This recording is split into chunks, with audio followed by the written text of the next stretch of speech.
chọn đi cuột màu nó gặp mỏ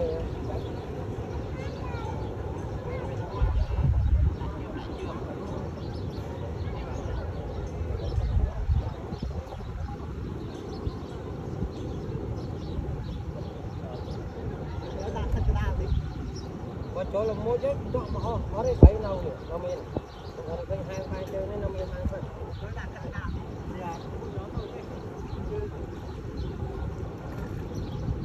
ô mò thì trâu giống thế nào mà mò sai chứ mà làm lời hai quả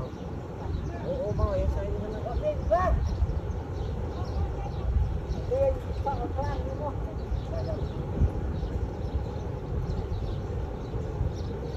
cái này cái ba này ăn khoan